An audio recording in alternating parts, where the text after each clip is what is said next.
श्री हरिवंश श्री राधा वल्लभ श्री हरिवंश। आज के वीडियो में करमेती बाई जी के जीवन की महत्वपूर्ण घटना बताई जाएगी। घर छोड़कर इन्होंने वृंदावन में बहुत कठिन वास किया था और बांके बिहारी, कौन बांके बिहारी? खंडेला के बांके बिहारी जी को प्रकट किया था। भक्ति में वो ताकत है कि भगवान प्रकट हो जाते हैं। कौन सी भक्ति? प्रेमा भक्ति। हमारे मनुष्य जीवन का उद्देश्य क्या है? भगवत प्राप्ति कर लेना है। यदि हम मनुष्य होकर भी भगवान की तरफ अग्रसारित न हुए, भक्ति ना करी, भगवत मार्ग पे ना चलें, तो हमारा मनुष्य जीवन बेकार ही तो है। क्योंकि हम क्या लेकर जाएंगे शरीर छोड़ने के बाद? विचार करिए, कुछ नहीं ले जाएंगे, केवल भगवान का नाम ही जाएगा। आपके भगवान की तरफ बढ़ने के जो भी आपने कार्य किए हैं, सत्संग सुना है, भगवान का नाम जाप किया है, संत महात्माओं की सेवा की है, भगवान की प्रसन्नता के लिए जो जो कार्य किए हैं, वो आपका पुण्य बनेगा और वही साथ में जाएगा। शरीर भी छूट जाएगा, धन संपत्ति पद प्रतिष्ठा और आपके जो भी लौकिक संबंध है वो सब छूट जाएंगे। इसलिए मनुष्य जीवन प्राप्त करके भक्ति करिए, भजन करिए। भजन में नाम जरूर पकड़िए। नाम तो श्वास श्वास में लेना चाहिए। ये संत महात्मा कहते हैं, गुरुजन कहते हैं। नाम अचूक औषधि है भगवान को प्राप्त करने के लिए। नाम के सारे भगवान की प्राप्ति होगी। नाम आपको निर्मल करेगा, आपके मन को निर्मल करेगा, आपके मन को निर्मल करके भगवान के चरणों में लगने लायक बनाएगा, आपकी बुद्धि पवित्र करेगा, आपके अंदर विवेकशीलता आएगी नाम के बल से। नाम मत छोड़ो, नाम का जाप करो। नाम के बल से ही भक्त भगवान को पुकारता है और भगवान दौड़े चले आते हैं। और नाम कैसे? प्रेम पूर्वक। तो नाम जाप करिए और करमेती बाई जी का जीवन चरित्र बहुत ध्यान से सुनिएगा। भक्त चरित्र अगर आप सुनते हैं तो आपकी भक्ति बहुत तेज़ी से बढ़ती है और भक्त का नाम लेते हैं, भक्त की सेवा करते हैं, भगवान बहुत प्रसन्न होते हैं। तो करमेती बाई जी शेखावत राजा के पुरोहित श्री परशुराम की पुत्री थी। उनका निवास स्थान राजस्थान में एक खंडेला जगह है, वहाँ का था। परशुराम जी अधिकतर भगवत चर्चा नाम कीर्तन में लीन रहते थे। भगवत चर्चा और नाम कीर्तन का प्रभाव अत्यंत गहरा होता है। करमेती बाई बचपन से ही भगवत चर्चा सुनती रहती थी। महाभागवत के घर में जन्म लेने और नियमित भगवत चर्चा सुनने से उनके हृदय में प्रभु श्याम सुंदर के प्रति गहरा अनुराग उत्पन्न हो गया। बचपन से ही उनके मन में यह बात बैठ गई थी कि श्याम सुंदर ही उनके जीवन साथी हैं और सब कुछ माया मात्र है। अब करमेती जी का विवाह के बारे में थोड़ी सी बात सुनिएगा। पुराने समय में बच्चों की पवित्रता बनाए रखने के लिए यौवन अवस्था आने के पहले ही विवाह कर दिया जाता था, जिसे हम लोग बाल विवाह कहते हैं। और पुत्री यौवन अवस्था आने तक अपने माता पिता के पास ही रहती थी। फिर गौना वाना होता था, उसके होने के बाद पति पत्नी एक साथ रहते थे। ऐसा ही करमेती जी के बाई के साथ भी हुआ था। उनका विवाह हो गया था और किशोरावस्था की ओर कदम बढ़ते ही उनका गौना तय हुआ। उनके ससुराल के लोग उत्साह से उन्हें अपने साथ ले जाने के लिए आ गए। परशुराम जी ने बेटी के गौने के लिए सुंदर वस्त्र आभूषण भी तैयार करवा लिए। लेकिन जब करमेती बाई को पता चला कि उन्हें ससुराल जाना है तो उनके मन में भारी चिंता उत्पन्न हो गई। उन्होंने सोचा कि ससुराल में भगवत चर्चा भक्ति नहीं होगी, वहाँ शायद रामकृष्ण हरि का नाम भी न लिया जाता होगा। तो उनके मन में गहरी पीड़ा थी कि बचपन से लेकर अब तक जो भगवत चर्चा उनकी जीवन रेखा थी, वह ससुराल में शायद संभव न होगी। उन्होंने निर्णय लिया कि यदि भक्ति और भजन नहीं हो सकते तो ऐसा जीवन व्यर्थ है। उनके मन में यह विचार गहराई तक समा गया कि संसार का कोई सुख स्थायी तो नहीं है। पति का रूप, यौवन और धन सभी समय के साथ समाप्त हो जाएगा। करमेती बाई ने निश्चय किया। फिर क्या किया? उनका जीवन केवल श्री कृष्ण को समर्पित होगा। उन्होंने यह भी महसूस किया कि जन्म मरण, सुख दुख, संपत्ति विपत्ति सब माया का प्रपंच है।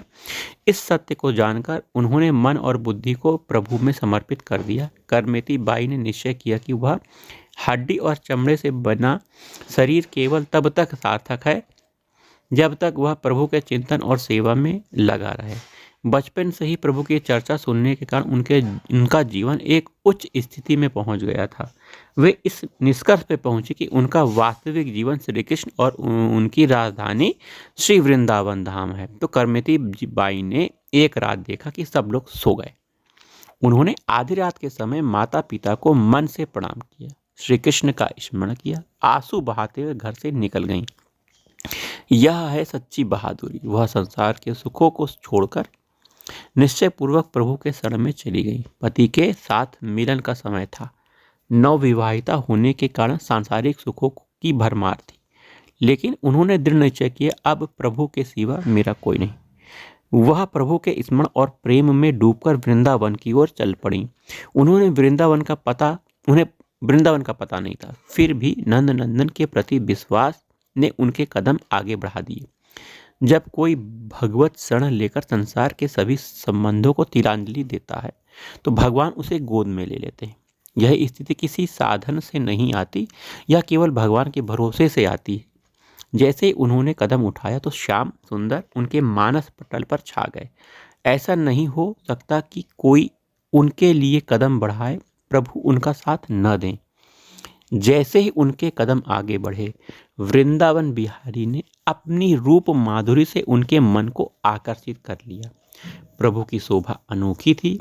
मोर मुकुट सी सजी हुई अद्भुत छवि, घुंघराली अलकों की झलक, चंदन तिलक से सुशोभित ललाट, कमल की तरह सुंदर नेत्र।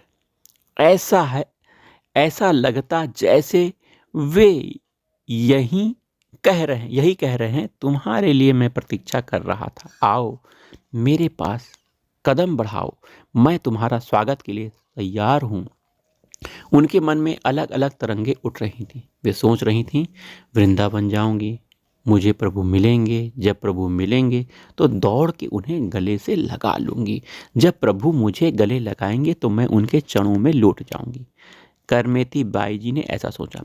प्रातःकाल करमेती जी बाई जी का नियम था कि जैसे ही उठती थी प्रभु के मधुर नामों का उच्चारण करती थी, लेकिन आज का दिन कुछ अलग था। उनके कमरे से उनके परिवार के जनों को कोई आवाज़ नहीं आई। जैसे कुछ लोगों की अलार्म की घंटी से नेत्र खुलते हैं, वैसे ही उनकी माँ के नेत्र करमेती के नाम कीर्तन से खुलते थे। आज नाम कीर्तन नहीं हुआ। माँ ने सोचा कि रिश्तेदार आए हैं, शायद करमेती देर से सोई होगी। वह कमरे में गईं, लेकिन करमेती बाई नहीं थी। अब तो हलचल मच गई। पूरे घर में खोज शुरू हो गई, लेकिन करमेती बाई कहीं नहीं मिली। माता पिता को बहुत दुख हुआ। सबसे बड़ा दुख यह था कि ससुराल वालों को क्या जवाब देंगे। लोग कहेंगे कि लड़की भाग गई। यह समाज में सबसे बड़ा अपमान माना जाता है।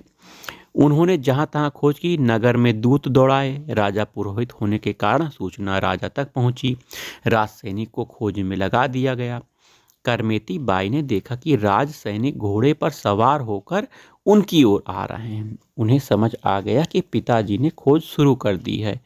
अब वह क्या करें, भागने का अवसर नहीं था। तभी उनकी नज़र ऊंट के एक कंकाल पर पड़ी। वह कंकाल गिद्ध और सियारों द्वारा खाया हुआ था, पूरी तरह से सड़ चुका था। उससे भारी दुर्गंध आ रही थी। करमेती बाई उस कंकाल के भीतर छुप गईं। उसके मन में केवल एक ही भाव था, श्री कृष्ण मिलन की चाह। वह दुर्गंध भी उन्हें प्रिय लगी, क्योंकि उनके हृदय में प्रभु के चिंतन का भाव था। भक्त के लिए ऐसी स्थिति में भी दुख नहीं होता, उनके लिए नरक भी आनंदमय हो जाता है। राज सैनिक चारों ओर खोज करते रहे, लेकिन किसी के मन में विचार नहीं आया कि वह इस कंकाल में हो सकती है। 3 दिन 3 रात तक वह उसी दुर्गंध भरे कंकाल में छुपी रही। ना कोई दुख, ना कोई घृणा, ना कोई शंका, ना ही प्रभु से कोई शिकायत। यह प्रेम का नियम है। प्रेमी कभी अपने प्रीतम पर उंगली नहीं उठाता। वह सोचता है कि हम तो आपके नाम पर निकले, मुझे यहाँ रुकना पड़ा, इसमें भी आपकी लीला है। चौथे दिन वे ऊंट के कंकाल से बाहर निकली। उसी समय वहां से तीर्थ यात्रियों का दल निकला जो नाम कीर्तन कर रहा था। वह उनके पीछे पीछे चल पड़ी। वे सब गंगा स्नान के लिए जा रहे थे। गंगा जी की शोभा देखकर करमेती जी भी उनके साथ स्नान करने लगी। फिर स्नान के बाद उन्हें विचार आया कि सोने का हार, अंगूठी, कंगन ये सब भगवत मार्ग के पति को शोभा नहीं देता। उन्होंने अपने कीमती आभूषण ब्राह्मण पुरोहित को दान कर दिए। अब वे वृंदावन जाने का विचार करने लगी। गंगा स्नान के बाद वे पूछते पूछते वृंदावन धाम की यात्रा पर निकल पड़ी। वहां उन्होंने अपने कपड़े भी त्याग दिए। वृंदावन में उन्होंने वट वृक्ष के पत्तों से अपना शरीर ढक लिया और पूरे शरीर पर गीली मिट्टी का लेप कर लिया। यह गजब का वैराग्य था। वे दिन रात भजन में लीन हो गईं। उस समय वृंदावन का वास अत्यंत कठिन था। जंगलों में सिंह, भेड़िए, चीते, सांप, बिच्छू जैसे जीव घूमते थे। कोई आधुनिक सुविधा नहीं थी। केवल सच्चे भगवत प्रेमी ही वृंदावन में रह सकते थे। करमेती बाई के पिता परशुराम जी ने सोचा कि श्री कृष्ण की रूप माधु की चर्चा सुनकर शायद करमेती जी का हृदय विकल हो उठा होगा और शायद वृंदावन चली गई होंगी। उन्होंने तय किया कि वह उन्हें ढूंढने के लिए वृंदावन जाएंगे। वृंदावन पहुंचकर उन्हें पता चला कि एक नव युवती जो अत्यंत वैराग्यपूर्ण जीवन जी रही हैं, तपस्या में लीन थी। उन्होंने लगा कि वह उनकी बेटी हो सकती है। वह एक वट वृक्ष पर चढ़ गए और उन्होंने वहां से देखा कि ब्रह्मकुंड पर कोई गहन ध्यान में बैठा। उनकी आंखें बंद थी। उनसे अश्रुधारा प्रवाहित हो रही थी। भूमि भी आंसुओं से गीली हो चुकी थी। यह देख परशुराम जी का हृदय भर आया। उनसे सहा नहीं गया। वे चिल्लाकर रो पड़े। वे वृक्ष के नीचे उतरकर आए और थोड़ी देर बैठे रहे, यह सोचकर कि शायद उनकी आंख खुल जाए। उन्होंने देखा कि करमेती बाई की आंखें नहीं खुली। वे उनके चरणों में लिपट गए। करमेती बाई के पिता न केवल बड़े विद्वान थे बल्कि भक्त भी थे। इतने बड़े विद्वान होने के बावजूद पिता के मन में लोक लाज का इतना प्रभाव था कि उन्होंने करमेती जी के चरणों में गिरकर कहा, तुमने हमारी नाक कटवा दी। हम राजपुरोहित हैं। जो लोग हमारे सामने दंडवत करते थे अब वो हमारी निंदा कर रहे हैं।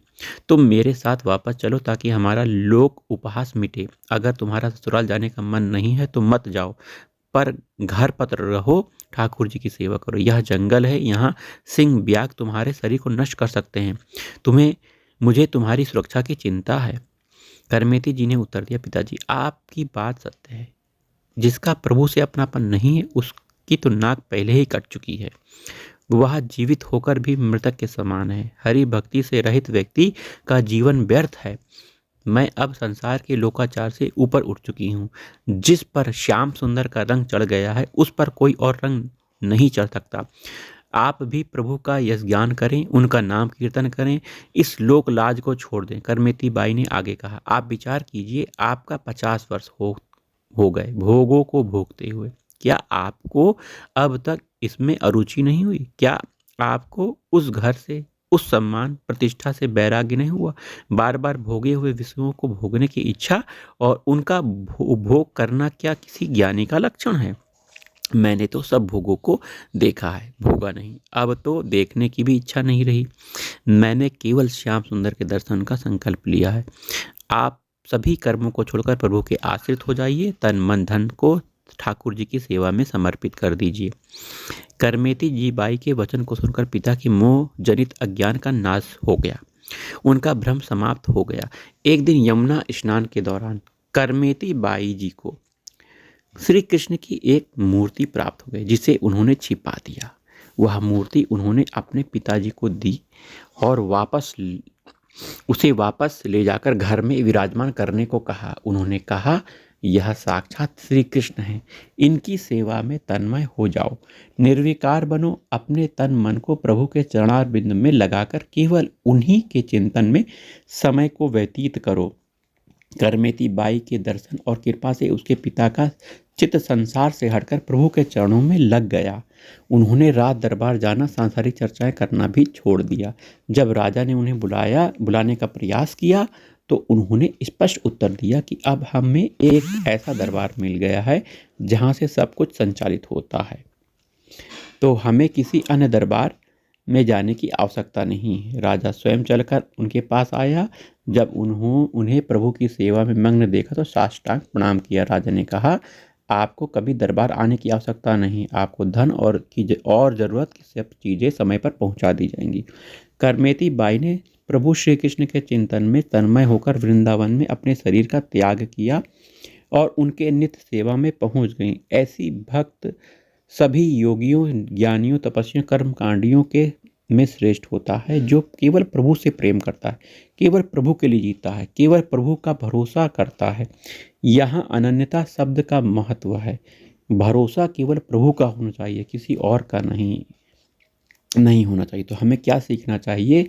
हमने बहुत से जन्म अपनी मनमानी में व्यतीत किए हैं। ध्यान दीजिएगा, अब जितना समय बचा है उसे प्रभु को ईमानदारी से हमें देना चाहिए। हमने आज तक सुखी होने के लिए अलग अलग खेल खेले, अलग अलग कार्य किए। कभी परिवार में आसक्त होकर हमने पूरा जीवन बर्बाद कर दिया, कभी धन में, कभी किसी नशे में, कभी किसी गंदे आचरण में। हमारे कई जन्म ऐसे ही चले गए। एक जन्म यह खेल खेलो, भगवान को समर्पित हो जाए। पूरा समय, पूरा चिंतन भगवान को दो। जितना जीवन बचा है उससे केवल प्रभु के अनन्य आश्रित होकर उन्हें समर्पित कर दो। निहाल हो जाओगे भैया। लेकिन आपको भगवत आश्रित तभी माना जाएगा जब आप प्रभु का चिंतन, प्रभु का नाम जाप, प्रभु का रूप ध्यान, प्रभु की लीला गायन, प्रभु का धाम आपके जीवन का आधार बन जाएगा। यही जीवन की परम सार्थकता है। जय राधा वल्लभ श्री हरिवंश, श्री वृंदावन श्री वंचन। जय जय श्री राधा, जय जय श्री राधा।